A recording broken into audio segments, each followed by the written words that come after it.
নিজেদের প্রথম ম্যাচে 190 রান করেও হারতে হয়েছিল সিলেট টাইটান্সকে। দ্বিতীয় ম্যাচে কাঙ্ক্ষিত জয়ের দেখা পেলেও অপেক্ষা করতে হয়েছে ম্যাচের শেষ বল পর্যন্ত।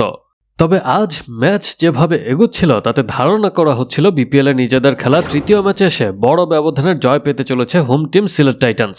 সিলেটের দেয়া 174 রানের টার্গেটে ঢাকা ক্যাপিটালস যেভাবে উইকেট হারাচ্ছিল তাতে সেই সম্ভাবনা জেগেছিল, তবে শেষ পর্যন্ত তা হয়নি। সিলেট জয় পেয়েছে একেবারে ম্যাচের শেষ বলে এসে, তাও মাত্র 6 রানের জয়। আজ টস জিতে সিলেটকে আগে ব্যাটিংয়ে পাঠায় ঢাকা।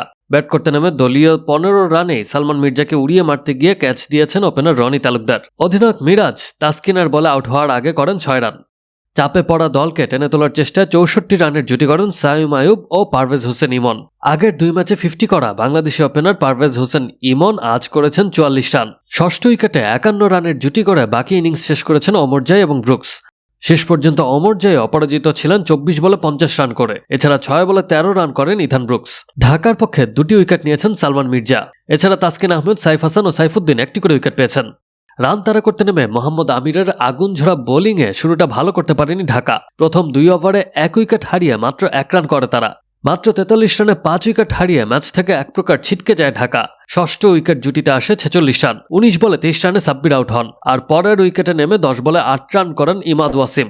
রানের দেখা পাননি মোহাম্মদ সাইফুদ্দিন। তাসকিন আহমেদকে নিয়ে শেষ ওভার পর্যন্ত লড়াই চালিয়ে যান শামীম হোসেন। মাত্র 32 বলে 50 পূরণের পর 43 বলে করেন 81 রান। মোহাম্মদ আমিরের করা শেষ বলে যদি শামীম হোসেন 6 মারতে পারতেন তাহলে ম্যাচ করাতো সুপার ওভারে। শেষ পর্যন্ত মোহাম্মদ আমিরের করা ইয়র্কার লেংথের ডেলিভারিতে কোনো রান নিতে পারেননি শামীম হোসেন। আর সিলেট টাইটান্স ম্যাচ জিতে যায় 6 রানের ব্যবধানে।